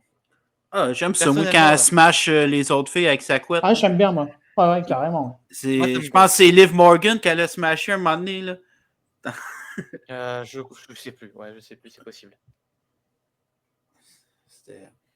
Mais puis la fin est iconique, là. On est presque Batch and the Beach 96. Alors là, pour le coup, tu remontes un peu loin. J'avoue que j'ai pas la ref de Batch at the Beach 96. Il me semble que t'es de la WCW, mais j'avoue que j'ai pas le. Ouais, ok, c'est quand. Ah mais oui, non, mais oui, la création de la NWO. Eh oui, quand Hulk Hogan viril. Ah mais et là, John Cena, mais putain, le heel turn de John Cena que tout le monde attendait depuis 15 ans. Ça y est, il y est. La scène, mais elle est, oh là là, elle est dantesque. J'adore cette scène. J'avoue que je suis un peu déçu par la promo de Cody Rhodes. Je trouve qu'elle manque un peu de substance, mais en soi, elle est très cool. Et attends. Fuck you sell. Hey Rock, fuck you sell. Moi, la façon dont la scène dans la salle éclate, c'est kiffant. Mais je trouve que cette promo, elle manque un peu de substance. Surtout que The Rock, il avait vraiment donné un boulevard pour donner une superbe réplique à Roth en faisant une petite référence à son père en disant que le rêve va mourir. Donc voilà. Et sous-entendu, c'est clairement The American Dream will die en gros. Donc le surnom de son père va mourir. Et Roth n'a pas capitalisé là-dessus alors qu'il y avait un boulevard pour faire une bonne promo là-dessus. Et c'est un peu dommage. Alors, d'après excuse-moi, Gab, d'après justement son pseudo à Gab, qu'est-ce qu'on peut dire là-dessus, Sando? Cena suck, mais Cena goat, hein. Je suis désolé. Oui, le Cena heel, Cena suck, mais Cena c'est le goat, je suis désolé. Son jeu d'acteur à ce moment-là, le regard mais ténébreux de ouf, mais c'est génial. C'est excellent. Ouais. Excellentissime. Et j'ai trop hâte de voir ce que va donner un John Cena en heel. Ouais, exact, ça va être intéressant parce que Cena face contre Cody face, bof. Puis c'est logique de le tourner heel. D'ailleurs, si tu entends la promo de John Cena, c'est une promo de heel. C'est le best pour business que je sois le main event à WrestleMania. J'ai doué à ma chance pour le titre parce que j'en ai gagné 16. Tout était fait pour un turn heel. Mais personne ne veut qu'il batte le record de Ric Flair. Hein. Tu touches pas au record de Ric Flair. Mais le record de Ric Flair, c'est 19 titres au bout d'un moment. Peu importe ce qu'en dit la WWE, c'est 19 titres le record de Ric Flair. C'est pas juste la WWE. Oui, je sais, mais c'est parce que la WWE dit tout le temps ça que ça invisibilise le truc. Mais le record de Ric Flair, c'est 19 titres. Alors là, je vais parler de mémoire, mais il en a 8 à la WCW, il en a 9 à la NWA.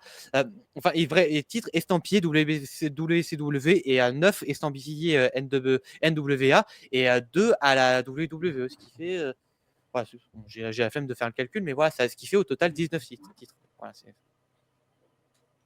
c'est incroyable, Ric Flair. Bien sûr. Mais le catcheur de la décennie 80, c'était pas Hulk Hogan, c'est Ric Flair. Ric Flair, c'est des rivalités de ouf, c'est des matchs de ouf, c'est des années de dingue. C'est une trilogie contre Steamboat écœurante. Là.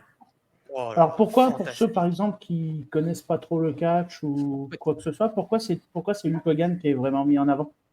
Parce que c'était la star de la WWE et que déjà dans les années 80, la WWE avait mis une vitesse à la NWA qui était l'alliance en fait des promotions de catch aux États-Unis à partir des années 40. Dès la fin des années 40, ils se sont associés. Ce qu'on appelle la lutte territoire. Exactement. Voilà, et avec notamment dans les années 50 en tant que visage, et même sur le plus gros des années 60, Lutez. J'avoue que je ne me suis pas intéressé à sa carrière en tant que tel, mais je sais que Lutez, c'est lui qui a le record du plus grand nombre de jours en tant que champion, toute promotion confondue. De mémoire, il est à 9000 jours de règne au total, sur 9 règnes, je crois aussi. Oui, mais tu as des longs règnes comme Bruno Sammartino aussi, je crois, 7 ans. Exactement. Mais voilà, c'est. Et en fait, la WWF, à la base, c'était la fédération de New York, de la lutte new-yorkaise, et qui deviendra relativement peu de temps après sous la présidence de Vince McMahon Jr., parce que Vince McMahon Senior était celui qui avait fondé la WWF, si je ne m'abuse, corrige-moi Gab si je me trompe. Non, c'est ça, il l'avait fondé. Puis il va y vendre à son fils pour 1 million en 4 paiements de 250 000. Exactement. Et Vince McMahon en a fait le monstre que c'est devenu. Il a en à peine 20 ans, il a fait en sorte que la WWF, comme il a renommé très peu de temps après, voilà, surpasse en un temps record la NWA. Et surtout, moi, ce qui me rend fou avec Vince McMahon, c'est qu'il a complètement changé la façon de penser du sport en général. Voilà, Dana White a tout copié de Vince McMahon. tout copié, tout. Mais tout le monde dit que en boxe, tout le monde dit que c'est Floyd Mayweather et Al Haymon qui ont changé la façon de voir le sport. C'est complètement faux. Celui qui a changé le sport business, qui a changé le sport en sport business, c'est Vince McMahon. C'est pas un autre. Et on peut lui reprocher un milliard de choses. Apparemment, dans la vie de tous les jours, c'est loin d'être un saint. Mais le mec, et on peut reprocher le modèle économique qu'il a donné au sport. Mais le mec, il a donné le là à tout un milieu. Et ça, ils sont pas nombreux à l'avoir fait. Alors, j'ai une question. Est-ce que vous avez vu le film avec André le Géant, Princess Bride? Non. Je Ah sais oui, qu'il existe. c'est un de mes films préférés. Il est excellent, ça, celui-là. J'en ai entendu beaucoup de bien, mais j'ai pas vu. Ouais. Donc, Gab, ouais, t'avais vraiment kiffé, alors. C'est un bon film. J'adore ce film-là. Ouais. Avec Inigo Montoya. Tu as tué mon père. Prépare-toi à mourir. C'est un film génial. Ouais, c'est clair. Donc voilà, c'était la petite aparté catching. Bret Hart, c'est le meilleur. Mais qui ne l'aimait pas, The Bee. T'as-tu vu dans le match en cage pour l'Elimination Chamber, le match qu'ils font à Bret, Cena puis CM Punk, ils vont faire un Heart Attack. Je pense à sur Rollins, sur le Seth Rollins ou Logan Paul. Je crois que l'action combinée de Punk et Cena, c'est sur Rollins, si j'ai bien vu. Ouais, ça, sur Rollins, ouais. Puis ensuite, ils se regardent. L'autre, Cena, il tend sa main. T'as CM Punk qui le prend dans ses bas. Mais ça, c'est clairement un clin d'œil au retour de Bret Hart avec Shawn Michaels. La fin de la rivalité. Là. Une des plus belles rivalités de l'histoire de la lutte. Oui, mais peut-être le meilleur main event de WrestleMania. Le main event de WrestleMania 12, l'Iron Man match, c'est un des meilleurs main events. Et pour moi, c'est le meilleur Iron Man match de l'histoire. C'est le meilleur Iron Man match de l'histoire, celui-là. Il est dinguissime. Je l'adore, ce match. En tant que immense fan de Shawn Michaels, je ne peux que l'adorer. Ouais, j'adore aussi. Mais je trouve le match Montreal Screwjob aurait pu être tellement le meilleur si ça n'avait pas eu du Screwjob, justement. Là. Il était tellement intense. Ouais. Mais juste pour revenir à l'Elimination Chamber, c'est vrai que toute la partie association et gros respect entre John Cena et CM Punk, c'est kiffant, mais c'est kiffant. Oh. Et la foule était tellement dedans. Les séries de dégagement quand ils ont éliminé Rollins, mais la foule, elle est dingue. Oh là là, c'est incroyable. Puis, honnêtement, là, Jake Paul, quel génie. Je veux dire, ce gars-là, c'est un lutteur avant même de lutter, là. Le gars, il arrive avec un drapeau américain. Les Canadiens, ils détestent les Américains. C'est drôle. Il va te chercher de la heat, là. C'est incroyable. Ouais, non, mais Logan, il est trop fort dans le catch. On peut lui reprocher beaucoup de choses, mais ouais, il est trop fort, quoi. Que ce soit en in-ring ou en termes de persona, il est trop fort. Il est génial. T'as entendu sa promo où il dit « Je suis seul gars à avoir battu Floyd Mayweather. » Il est génial. Et c'est legit qu'ils disent parce que le cave à Mayweather, il a fait un combat, pas de juge. J'adore. Il est fort, Logan. Il est très fort.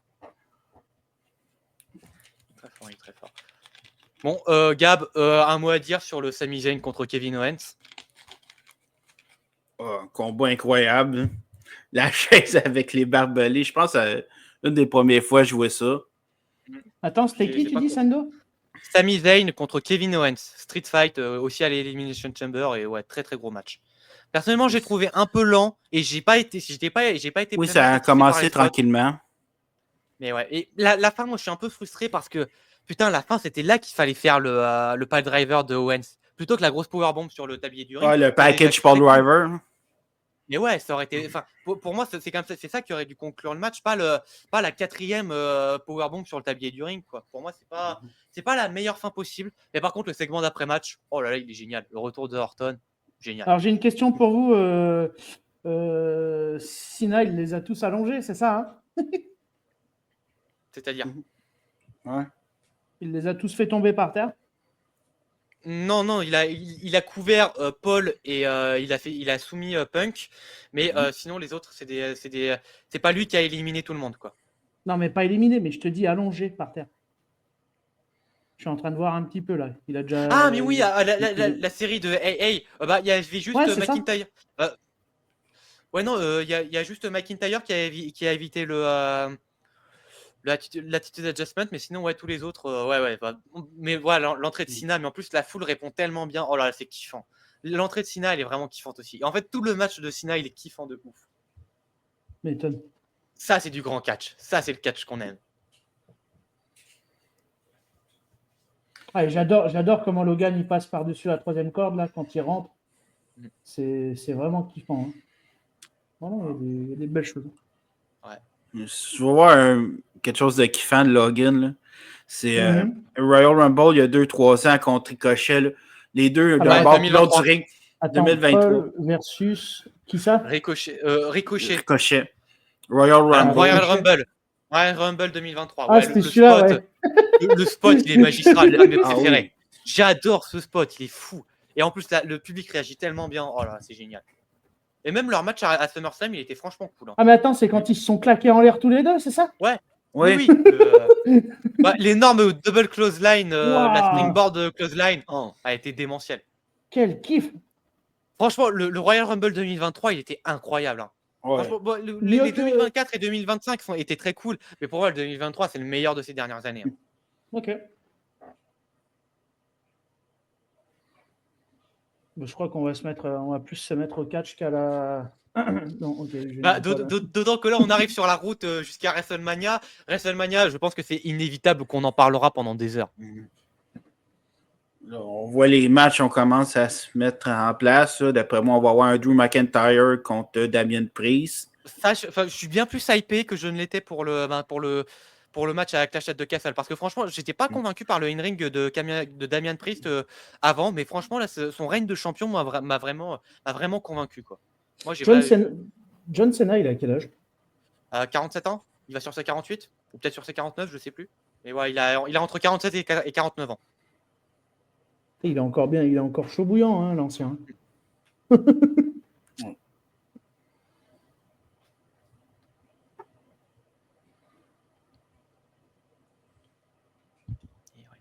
Bon, bah les gars, je pense qu'on peut switcher un peu sur la soirée, PBC. Gab, tu l'as regardé? Ouais, j'ai regardé. C'était une popée soirée. Ouais, franchement, je pense qu'on aurait pu s'attendre à pire. Ouais. J'ai regardé aussi la soirée Mathias Vanzuela. Putain, j'avais complètement à oublié Porto qu'il y avait Rico. C'était un meilleur combat. Ah ouais? Ah putain, j'avais même pas fait gaffe qu'il y avait ça. D'accord, bah aussi, bah ouais, à regarder Gabriel Mathias contre Gabriel Valenzuela. J'avoue que j'étais complètement passé à côté de ça.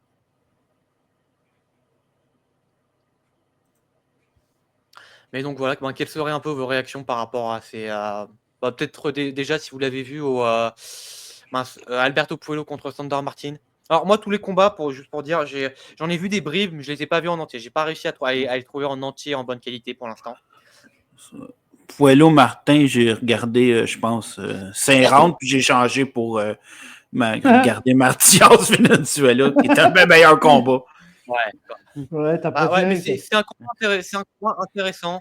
Assez fidèle à ce qu'on avait dit dans le live de vendredi.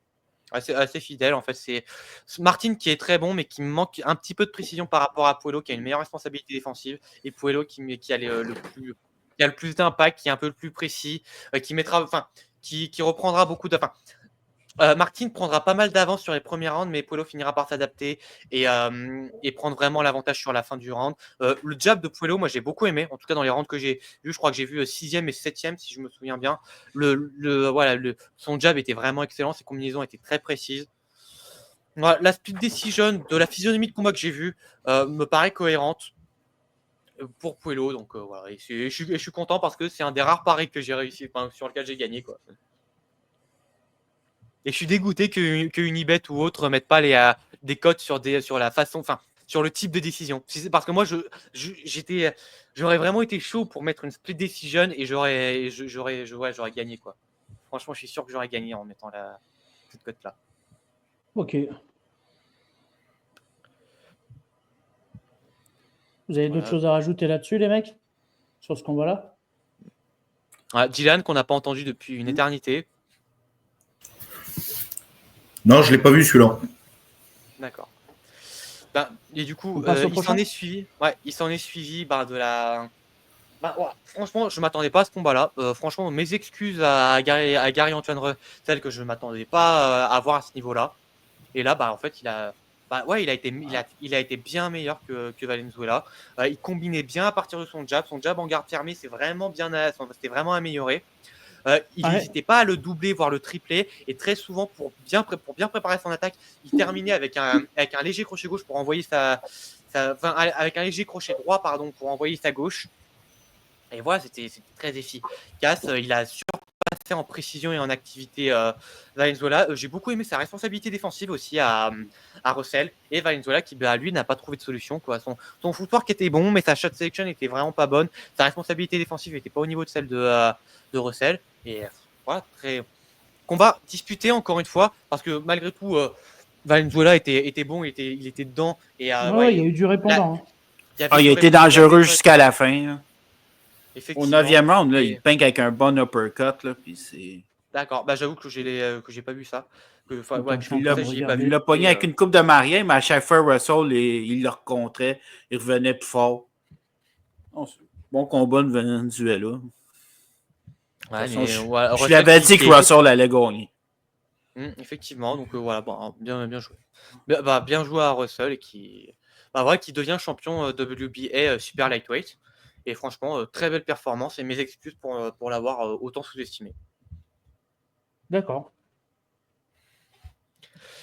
Et du coup, le main event. Bon, pareil, j'ai regardé que 3-4 rounds parce que voilà, la vidéo que j'avais n'était pas en super qualité et j'avais d'autres trucs à préparer. Juste pour dire, mais c'est. Mais voilà, juste pour dire, faire mes annonces parce que c'est une bonne transition. J'ai préparé la vidéo de demain sur la preview de Alex Pereira contre Magomed Ankalaev. Elle sort demain, elle est prête, elle est déjà programmée. Et mon Kill the Goat Light Flyweight, il est prêt. Il faut encore que je termine la miniature, mais voilà, il est prêt, il est enregistré. 2h08 d'émission sur la division Light Flyweight. Donc voilà, soyez au rendez-vous pour mercredi, 16h30 comme d'hab. Ok. Alors moi j'ai une question pour vous. J'ai deux choses à voir avec vous. Est-ce que Lamont Roach s'est fait voler dans un premier temps? Et deuxième chose, qu'avez-vous pensé de complètement là il s'est arrêté de boxer. Il s'est arrêté de boxer au 9e round. Gervonta, hop, on met un petit coup sur le visage, puis je repars comme si de rien n'était. Qu'en pensez-vous?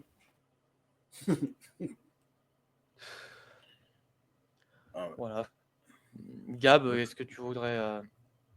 Qu'as-tu pensé? Vu que j'ai pas scoré le combat, j'ai la misère à dire que c'est un vol. Faudrait que je le score. Je m'attendais pas à un résultat comme ça, fait que j'ai pas scoré. Puis pour le 9e round, c'est un knockdown. Là, tu peux pas mettre un genou à terre pour aucune raison que ce soit. Là. C'est ridicule. Là. C'est quoi la prochaine fois? Il va vouloir aller se faire coucher un bronze, il va se mettre un genou à terre. Il avait une crotte de nez qui le titillait ou quoi, le mec? L'un des Davis Privilege, c'est. Mais franchement, le combat. Change ta marque de shampoing, là, c'est tout. C'est ça. Donc normalement, pour moi, c'est victoire de Lamont Roach. Hein. Pareil, j'ai pas du tout scoré, j'ai même pas regardé le combat en entier, mais franchement, alors, j'en ai entendu. J'ai envie de te dire, alors, donc Doumbé s'est arrêté à un moment donné dans son combat. L'arbitre Mr. Goddard, arbitre de l'UFC, qui a stoppé le fight. Et là, on laisse Gervonta faire ce qu'il veut. Bah, je vais dans mon coin à un moment donné. J'ai pas envie de boxer. Après, je retourne. Pour moi, ça devrait être. Ouais, je vais dans mon coin, j'ai un téléphone, j'y réponds, je reviens. Exactement. Voilà, autant dans le catch, quand c'est Drew McIntyre qui s'arrête en plein match pour mettre un tweet. C'est pas pareil. C'est génial. Ah, mais oui, mais voilà, là, c'est pas. Non, là, c'est pas tolérable. C'est pas tolérable. C'est pas tolérable. Soit tu comptes jusqu'au bout, et du coup, c'est un 18, soit tu mets 2 points de pénalité. Enfin, carrément, 2 points de pénalité. Ouais, mais bon, voilà, il a pas eu de pénalité par rapport à ça, justement, Gervonta. Ouais, bah, voilà, je donc, crois pas. voilà, Je crois pas. c'est un vol en là, c'est bande du Davis organisée. privilege. Hein. Ouais, là, c'est du Davis privilege. C'est pas... Carrément. Le pire, c'est que l'arbitre commence à compter un knockdown au début. Hein. Bah ouais, et franchement, j'oublie tout le temps son nom, mais auparavant, c'était un bon arbitre, mais là, depuis 3 ans, il est plus dans le coup. Hein. J'ai complètement oublié son nom, alors que c'est vrai, c'était vraiment un très bon arbitre à passer un temps. Et là, ça devient. À mon avis, l'arbitre a dû. Steve Willis.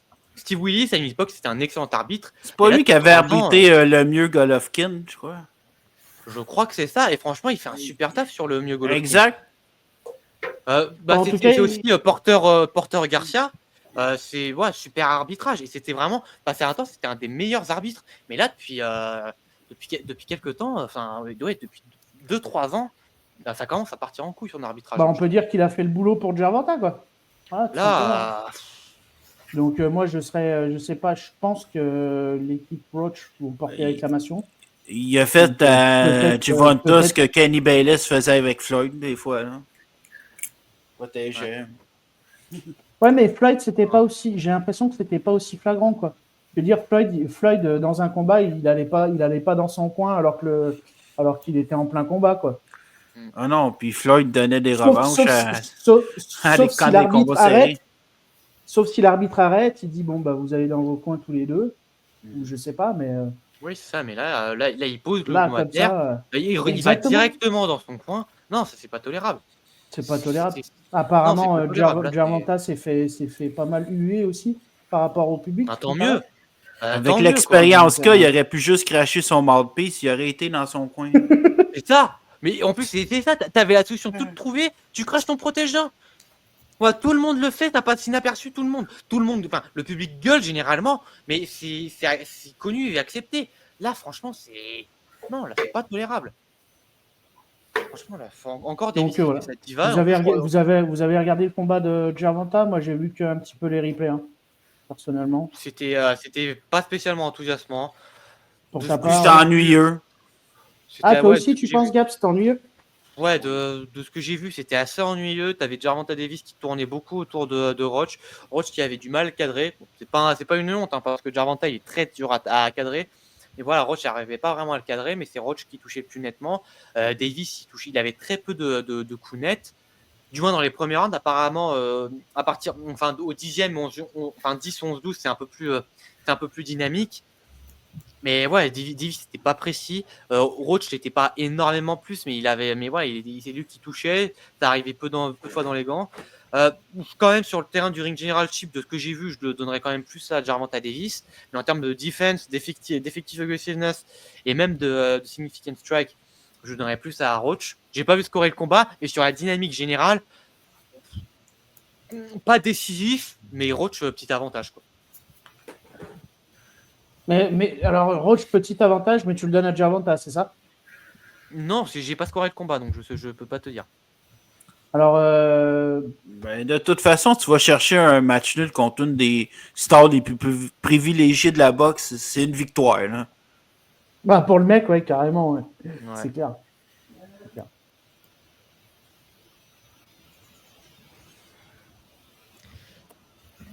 Donc voilà. Alors juste peut-être notifier à l'UFC la première défaite à l'UFC de William Gomis. Pas vu le combat encore une fois. J'ai vu qu'il y en avait certains qui criaient au vol. Gomis lui-même a dit qu'il voyait qu'il voyait gagner les 2 premiers rounds. D'accord. Moi j'ai vu rapidement, j'ai l'impression que l'autre était devant de ce que j'ai vu. Voilà, faudrait peut-être que je regarde le combat Oui, entier, pareil, mais vraiment plus sûr, mais Moi, de ce que j'ai vu, je pense qu'il n'y a pas à crier au vol, quoi. Bon, et juste pour notifier, encore un magnifique finish de Manel Cap. Voilà, Manel Cap, un des combattants les plus kiffants, toutes catégories confondues. Tout à fait. Et voilà, il y a encore une belle performance et encore un beau finish. Voilà. Avez-vous vu le combat de boxe en Irlande hier? Entre Paddy Non. Donovan et Lewis Cooker? Alors, attends, bouge pas, mon gars, je vais voir ça. Paddy Donovan, j'ai pas vu son combat, mais par contre, je l'avais vu en vrai, c'était sur la soirée Taylor Catera, j'avais vu que combattre, c'était l'opener de la soirée. Et ouais, j'avais plutôt bien apprécié son combat. Un peu one-way, mais c'était pas mal. Mais là, son dernier combat, je l'ai pas vu. Mais ça, c'est un one-way aussi, mais il s'est fait enlever 2 points pour des coups de tête. Il est en train de démolir Cooker. Je pense que c'est 9, 10e round. Je ne sais même pas quel round.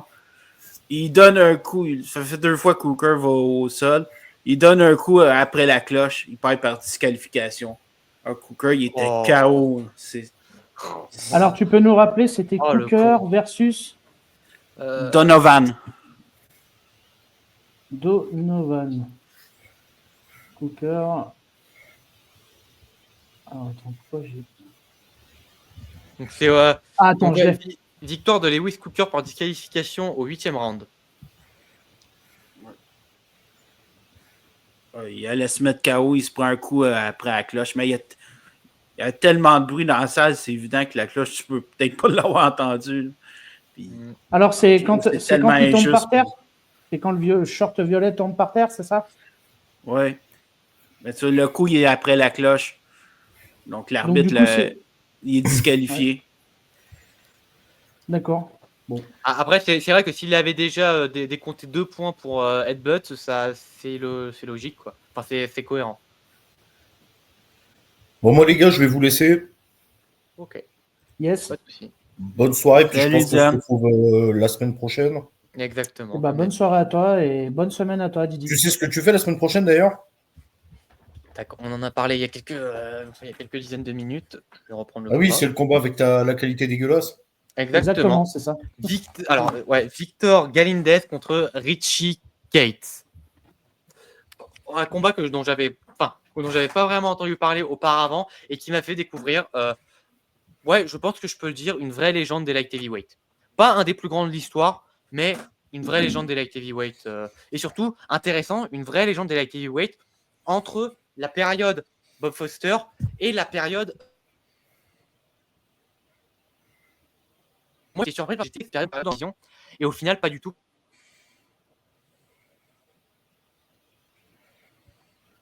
Pardon, j'ai eu un petit bug graphique. Mais voilà, j'étais persuadé que c'était vraiment une. Ouais, tu peux la refaire, s'il te plaît, parce que j'ai eu. Ouais, c'était vraiment. Bon, j'en profite pour vous dire au revoir. Ouais. Et bonne soirée à toi, Dylan. À la prochaine. Salut. Merci. Salut, Dylan.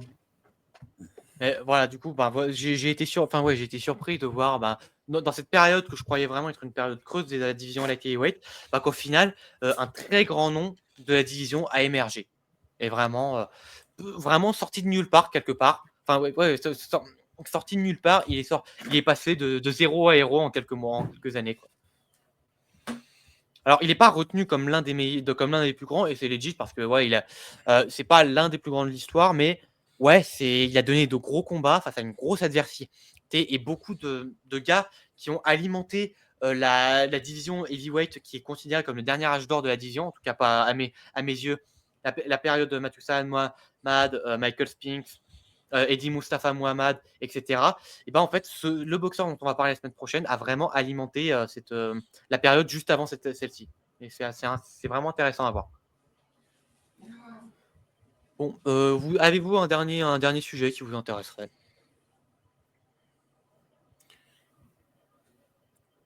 Pas spécialement, et vous? Gab? Peut-être y a-tu de la boxe la semaine prochaine, des combats intéressants? Les combats intéressants, j'en ai fait des previews, donc elles sortiront tout au long de la semaine. Alors personnellement, les deux previews que j'ai fait, non, techniquement c'est plus pour la semaine d'après, mais cette semaine je crois pas qu'il y ait vraiment grand-chose. Du moins, personnellement, il n'y a rien qui m'a vraiment attiré l'œil sur. C'est la semaine d'après par rapport au Japon, c'est ça? Ouais, exactement. qu'est-ce qui t'a attiré l'œil, toi, Gab? Moi, je pense que c'est vendredi, il y a une soirée en Angleterre. C'est juste une soirée de boxe féminine, mais il y a un combat qui est intéressant entre Dis-moi. mes deux préférés, Natasha Jonas et Lauren Price. T'as Caroline Dubois qui boxe aussi. Effectivement. Ouais, je crois même que ce sera non. Ce sera peut-être le main event, je sais pas, mais voilà, Natasha Jonas, effectivement. Voilà, boxeuse très intéressante qui est sur la fin de carrière. Elle a dit qu'elle voulait combattre qu'encore 2 fois avant de prendre sa retraite, je crois. Ouais, mais je pense qu'elle finira pas le combat contre Price, d'après moi. D'accord. Elle est déjà rendue à 40 ans, je crois. Ouais. C'est vrai qu'elle a 40 ans et je crois même qu'elle va sur ses 41. Elle a une carrière extrêmement longue. Incroyable. Carrière incroyable. Ouais. Son combat contre Myers l'année passée était excellent. C'est encore contre Abbins, elle l'a dominé. Je trouve que c'est une excellente boxeuse. Effectivement. Donc, il y a eu un très gros combat face à Katie Taylor en 2021. Et qui, avant ça, avait eu un match nul très disputé face à Terry Harper. Oui. Donc voilà, c'était vraiment une boxeuse qui a traversé les divisions et qui a été très impressionnante. Et apparemment, il y a le retour prochainement de... Alors attends, je ne me trompe pas. Celle qui avait affronté Alicia, la blonde, là, je l'aime bien. Laquelle? Il y en a quelques-unes. Hein, justement, j'ai perdu le nom, c'est au moment où je voulais le dire. C'est Michaela Myers? Michaela Myers qui doit revenir. Ah, bah oui, Mais ça a fait un combat revanche contre Ryan, qui est dans la même division que Natasha Jonas puis Price. Fait que là, tous les titres s'affondent dans pas grand temps. Alors, tu dis Myers Ryan 2, c'est ça? Ouais. Ok, alors ça va être quand ça? Le 29 mars. Ce sera sur la carte Norman Junior face à Cuevas. Ah oui, c'est vrai. Bah, le 29 mars, moi, c'est un autre combat qui m'intéresse que je ferai en preview. C'est le Patrice Volny contre Austin Williams. Ça, c'est 15 mars. C'est 15 mars? Oui, pardon, j'ai confondu. Il y a quoi d'autre le 29 mars? Je sais qu'il y a une soirée UFC que je ferai en preview, hein, le Brandon Moreno contre Erceg. Oui, je crois que c'est Erceg. Qui va être excellente et que je ferai en preview. C'est le dimanche. La revanche entre Zepeda et Farmer. Mais oui, c'est ça. Et ça, je le ferai en preview. Ça, je suis obligé de le faire en preview. Ouais, c'est ça. Et aussi, le dimanche, il y a Masamichi Yabuki qui va combattre et j'aime beaucoup. Donc, j'en ferai une preview également. Et j'en ferai une preview. Non, c'est le dimanche ou le lundi qui combat, je sais pas. Sinon, c'est le dimanche. Et le lundi, c'est Yudai Shigeoka contre Made in Jérusalem, la revanche. Et ça aussi, j'ai envie d'en parler. Donc, je sais pas comment je vais m'organiser, mais voilà, on verra. Ok.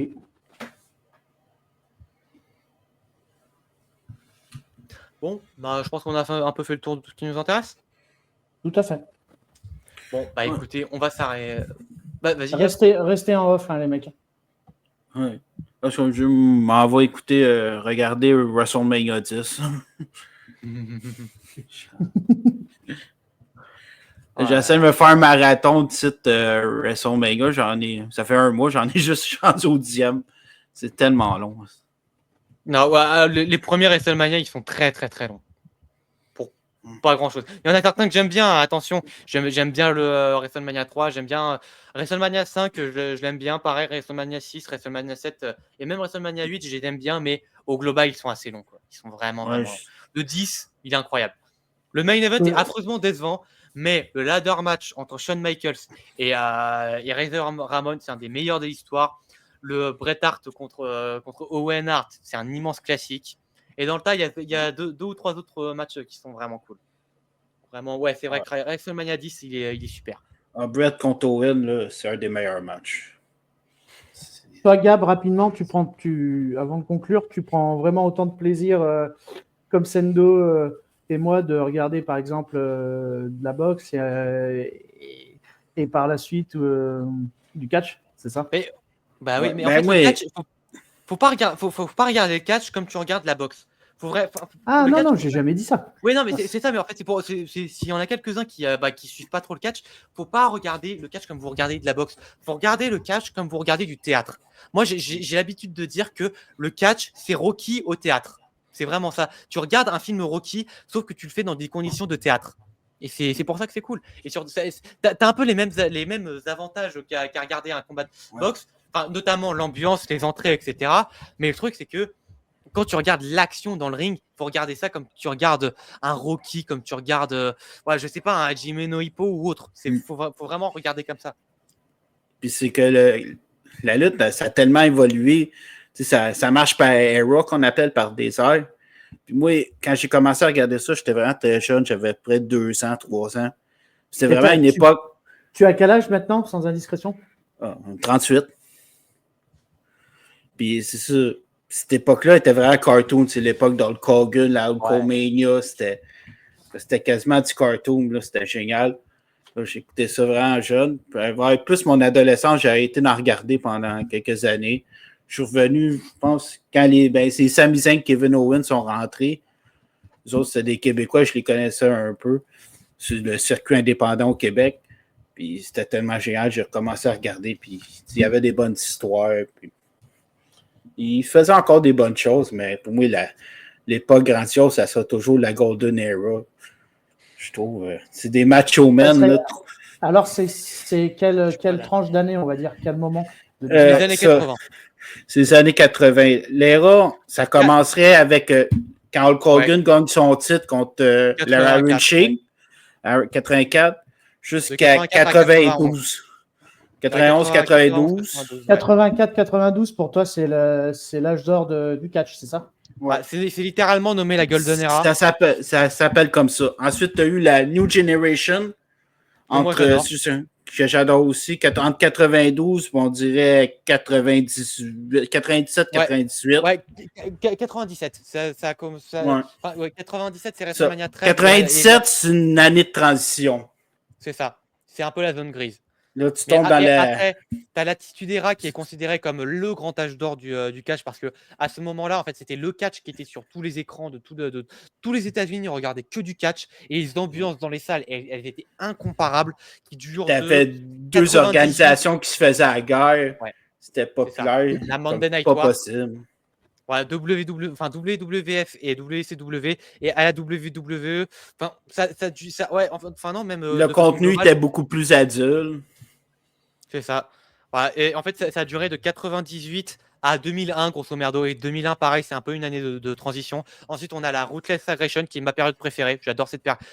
C'est une période je ne regardais pas la lutte, mais je ne la connais pas tellement. Mais c'est l'arrivée des Cena, Orton, les Cena, etc. Brock. Et qui dure de grosso modo 2002 à 2008. Pour moi, vraiment, la transition de la Ruthless Aggression à la PG Era, comme ils l'appellent, pour moi, c'est vraiment Royal Rumble 2008, que j'adore. C'est un de mes Royal Rumble préférés. Et c'est le retour de Cena en 2008 qui a marqué l'histoire. Et je trouve que c'est à partir de là que, pareil, 2008, c'est un peu une année de transition. Et pour moi, le moment significatif qui fait passer la WWE dans la PG Era, c'est 2008, qui est une année formidable. Et dernière question, plutôt pour Sendo, parce que Gab, il vient de nous expliquer qu'il avait 2-3 ans qu'il regardait déjà les fights de catch. Toi, Sendo, tu as commencé à quel âge à t'intéresser à ça? 2023. Milieu 2023, je commence à m'y intéresser par. Je suis entré par la carrière de Batista parce que j'aime bien l'acteur, donc je me suis intéressé à sa carrière. Et petit à petit, je me suis intéressé à la discipline de manière générale. Au début, ce qui m'a fait tenir, c'est en fait un peu voir les similitudes entre les carrières de Vince McMahon et de Dana White, vraiment dans la gestion de managériale. Je suis très vite arrivé à la période où Monsieur Hawkins avait fait les icebergs du catch et j'ai trouvé qu'il y avait vraiment beaucoup de ressemblance entre l'histoire du catch et l'histoire du MMA. Donc du coup, ça m'a pas mal intéressé. Et là, à partir de l'Elimination Chamber 2023, j'ai vraiment accroché à l'aspect technique du catch, à l'aspect scénarisé du catch. WrestleMania 40, j'ai adoré suivre la nuit en direct. J'avais pas pu suivre la nuit 2, mais voilà, même a posteriori, la nuit 2, elle est géniale. Et voilà, toute l'année 2024, j'ai adoré. Backlash, j'ai adoré. Un excellent WrestleMania de 40. Là. Un des meilleurs, honnêtement. C'est un des meilleurs WrestleMania.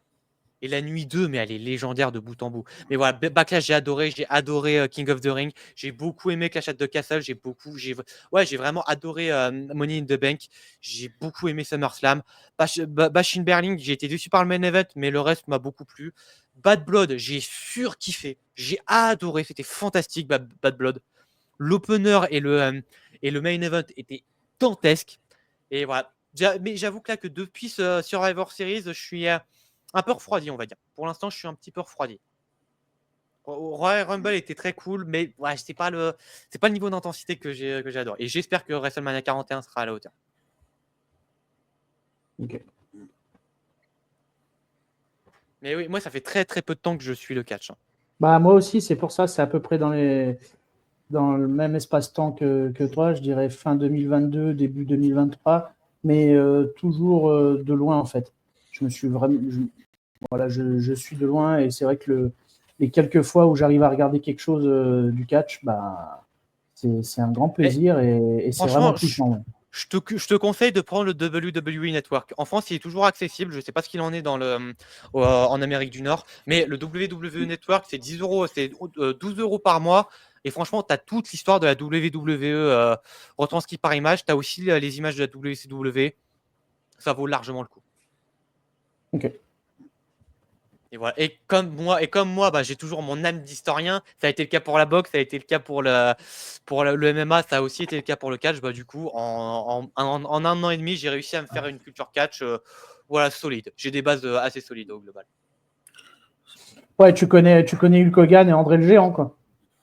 Bah, je connais Lutez au bout d'un moment et j'adore Dusty Rhodes. J'adore Ric Flair.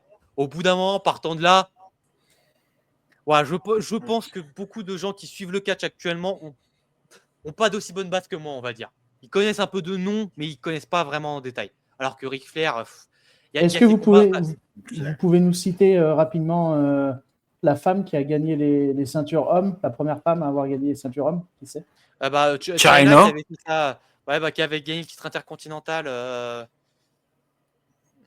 Alors, par contre, ouais, non, ça c'est une connerie, mais oui, Chyna, oui, c'est pareil. Je suis pas un grand fan de Chyna personnellement, mais c'est vrai qu'elle a une carrière particulièrement importante avec la DX, etc. Son association avec Triple H, etc.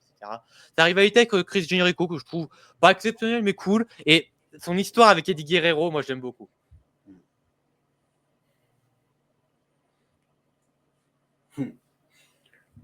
Ouais, Chyna, quand tu la vois la première fois, je pense qu'elle arrive. Quand Triple H est en rivalité contre Goldust, elle est immense. C'est incroyable. Ah oui, mais physiquement, elle est particulièrement impressionnante. Bon, je pense qu'on va s'arrêter là pour ce soir. Ouais. Bon, écoutez, merci les gars, comme d'habitude. Ça a été un immense plaisir de discuter avec vous. Ça fait plaisir quand même de parler, de parler de catch un peu plus souvent. C'est vraiment kiffant. Ouais, et je pense que dans les semaines à venir, c'est très rare, mais oui, ça fait vraiment c'est rare, mais quand c'est le cas, c'est vraiment kiffant. Et je pense que ce sera. Je pense qu'au moins jusqu'à avril, on va beaucoup parler catch, donc ça va être kiffant. Mais donc voilà, j'espère que ce live vous aura plu. Si c'est le cas, vous connaissez la chanson, le pouce bleu, le partage, le commentaire. Si contenu de la chaîne YouTube vous plaît, l'abonnement. N'hésitez pas à follow la chaîne Twitch pour être tenu au courant des prochains reviews de Classics. En tout cas, jusque-là, nous, on vous dit à très bientôt. Portez-vous bien. Et salut! Salut! Salut!